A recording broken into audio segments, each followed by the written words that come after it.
बिस्मिल्लाहिर्रहमानिर्रहीम। अस्सलामुअलैकुम। मैं हूँ आपकी उर्दू की मौल्लमा राहीला समीर। उम्मीद करती हूँ तमाम तालिब इल्म खैरियत से होंगे। सबक हमारा 4 है, हमारा वतन हमारा घर है, और बी लिफ्ट हमारा 39 है। हरूफ इजाफत को पहचान सके और इस्तेमाल कर सके। हरूफ इजाफत क्या है ये आज हम आपको सिखाएंगे। इससे पहले कि आज के सबक का आगाज किया जाए, इस सरगर्मी को आपने मुकम्मल करना है। दर्ज झेल जुमलों में का, की और के को दायरा लगाएं। अली का स्कूल, इरम की कुर्सी, हसन के चूजे। उम्मीद करती हूँ तमाम तलबा ने ये काम कर लिया होगा। अब आ जाते हैं आज के सबक की जानिब। हरूफ इजाफत क्या है? का, की और के। वो हरूफ जो दो अफराद या दो चीजों में ताल्लुक को जाहिर करें हरूफ इजाफत कहलाते हैं। जैसे फारूक का घर, ये जो का है ये हरूफ इजाफत है जो कि ये जाहिर कर रहा है कि ये घर फारूक का है। इसी तरह आमना की गुड़िया, की जो है हरूफ इजाफत है और जाहिर कर रहा है कि गुड़िया आमना की है।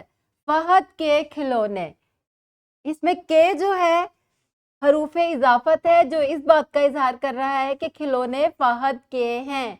इन अल्फाज में का, की और के हरूफ इजाफत है। जैसे आमना की गुड़िया, इसमें की जो है वो हरूफ इजाफत है। इसको मजीद मिसालों से समझेंगे।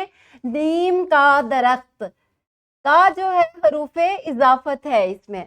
इसी तरह बच्चों की बस, इसमें की जो है हरूफ इजाफत है जो कि इस बात का इजहार कर रही है कि ये बस बच्चों की है। बच्चे के लट्टू, देखे बच्चा लट्टू से खेल रहा है तो ये के जो है इस बात का इजहार कर रहे हैं कि ये लट्टू जो है वो बच्चे के हैं।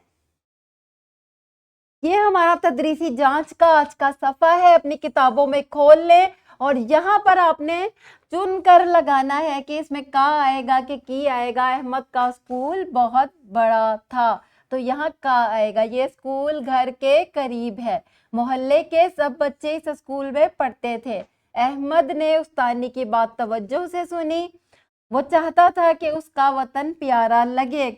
यहाँ पहले आपने इसको देख लेना है कि इन दोनों में से कौन सा हर्फ लगेगा और फिर आपने हरूफ इजाफत यहाँ पर लगाने हैं। ये है आपका घर का काम और यहाँ पर अभी आपने हरूफ इजाफत जो है वो उस पर दायरा लगाना है और ये भी आपने हरूफ इजाफत की मदद से मुकम्मल करना है।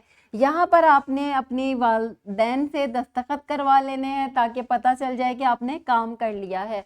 उम्मीद करती हूँ तमाम तलबा को आज का सबक समझ आ गया होगा कि हरूफ इजाफत क्या होते हैं और उन्हें जुमलों में हम कैसे इस्तेमाल करते हैं। अपनी रोज़मर्रा की ज़िंदगी में हम कैसे हरूफ इजाफत का इस्तेमाल करते हैं। मिलते हैं अगले लेक्चर में, तब तक के लिए अल्लाह हाफिज़।